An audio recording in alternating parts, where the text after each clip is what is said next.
lot of schools go through lockdown drills to prepare for an active shooter. During a lockdown, teachers must secure the classroom doors and windows. It can be a scary situation.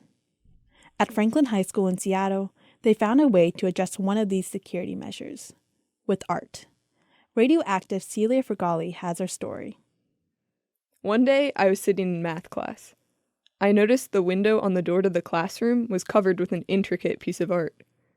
It showed a forest with a sunset of reds, pinks, and yellows, and silhouettes of birds flying in the sky. I liked the art, but it also made me a little sad. It was designed to keep out an active shooter. I wish this window cover wasn't needed, but I was still curious to find out where it came from. So this one was extra tricky. It's a bunch of photographs that I took over at one of my favorite spots. This is Jeanette Bath, an instructional assistant at my school. She's the artist behind these window covers. We walked around the school together to check them out. I was pretty happy how these ones stacked up in the end. One of my favorites is a Photoshop picture of the art teacher, Mr. Dunkerley, in a dinosaur scene. I also liked Mr. Haley's. There are silhouettes of 3 saxophone players with blotches of color surrounding them. It feels like you can hear the music through the painting. I asked Miss Bath how she got this idea in the first place. I think there was kind of one of those pivotal moments when I was first assigned to the Seattle School District and had my first school. And I went through a lockdown drill as an adult, and that was a completely different experience. She felt completely unprepared and responsible for a lot of lives. The only thing that I could really think to do, and which is the training, is locking doors, covering windows. And so that covering windows became very important to me. A key feature to these window covers are the tiny peepholes with duct tape flaps on the backside, so students or teachers can look out, but people in the halls can't see in. That feeling of being watched was something Miss Bath experienced as a child, and got her thinking early on about security. I remember having a classmate in middle school telling me he could look through and see into my bedroom at night. And I don't think, at that age we had any concept, either of us, how weird and scary that was. But ever since, I did get a bit obsessed with privacy in my own home or apartment. Miss Bath wasn't sure if that classmate was joking, but it stuck with her. Later in life, she became interested in conflict resolution, self-defense, and martial arts. But the wildest thing she's done is help the police train for mass shootings. She's been a volunteer actor in role-playing scenarios. There are definitely some moments, say, after a scene has concluded and you're just kind of laying there thinking about what that actually would be like. And I think it's a really positive experience for me, but it's sobering too. For me, thinking and preparing for scary scenarios adds more stress to my life. Sometimes I'd rather ignore my fears and not do anything about them. But Miss Bath seems to feel the opposite way. I think for me, it's not really about the fear. I understand it sounds like a very dark topic, and I didn't mean to take it there. For me, it really is optimism and tools. And when I look at the door covers, I don't think, oh, if harm comes. I think, hey, what a cool little tool if something were to occur. It's a tool that gives students and teachers some power in a real lockdown. A tool that, at the end of the day, might save their life. For RadioActive, this is Celia Fergali.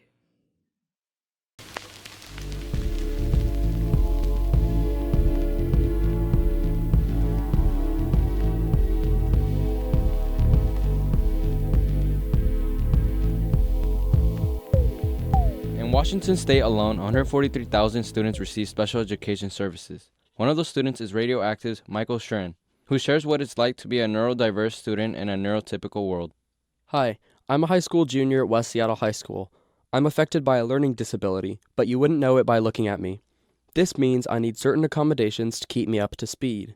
Julie Osterling is an experienced psychologist and longtime friend. So when I'm working with teens and young adults with neurodiversity, one of the most important things that I do is help them to understand that they have to spend their entire day in the neurotypical world. Neurodiversity includes conditions from autism to ADHD to dyslexia. Basically, it refers to variations in how our brains work. Identifying as neurodiverse isn't always an inconvenience. It makes me who I am. I'm a very creative person, and I often think about things in a different way. But it does affect my sensory processing and focus. For example, this is the sound of a typical classroom. But for me, it's a much different experience. Alrighty, so quick reminders. My brain goes to the distractions first. It can be hard for people to know that supports are really needed.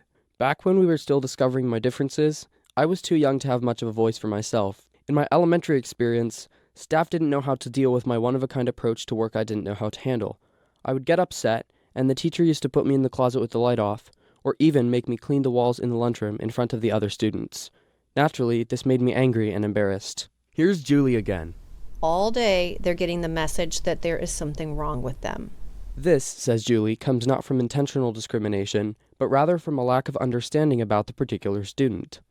I'm twice exceptional, meaning that I qualify for advanced learning and I'm neurodiverse at the same time. The difference between me and other students is how I do work.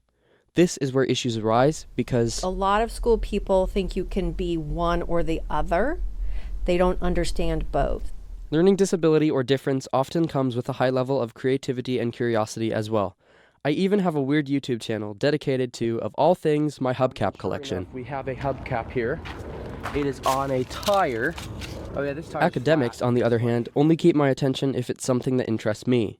Usually, I like science, English, or hands-on activities. But what I understood was that you didn't really care about tests, and so you weren't very interested. So then I re-administered the test by adding in a whole bunch of extra incentive for you. I would get a small snack or a couple of minutes on YouTube after every few questions I answered. And that's when you performed in the twice exceptional category. Producing work that reflected my ability rather than my disability was the challenging part. Over the years in various schools, it's been a slow improvement. My parents' endless advocacy, the support of some folks in the special ed program, and not to mention the support from advocates like Julie, have made it possible to overcome many of the assumptions that come with being neurodiverse. Here is an awesome special education teacher at my school. Her name is Dee Jolly, and she's been working with me for the past 2 years. Most of the understanding gaps, I think, tend to come from general education teachers' misunderstanding of what accommodations are, trying to help them learn that accommodations are a way to bridge the gap of looking at the diversity of the way different students learn and can produce work. For me, it's often extra time to complete an assignment or an accommodation that makes the work easier for my brain to express what I know. Dee has advice for students who have different ways of gathering info. She says that openly asking for support is the way to getting what you need. Utilize the people that are there to support you. Ask for ways to talk to your teachers so that teachers understand, like, I'm not trying to get out of the work, but I'm trying to figure out how I can get this work done that best fits me. And finally, make sure to always remember your value to the community, at school or anywhere else you go. Keep working towards your potential, even when bottlenecks get in the way and that effort gets difficult. You're awesome. We just have to help you figure out how you work your neurology to get it to do what you want it to do. For RadioActive, I'm Michael Sheeran.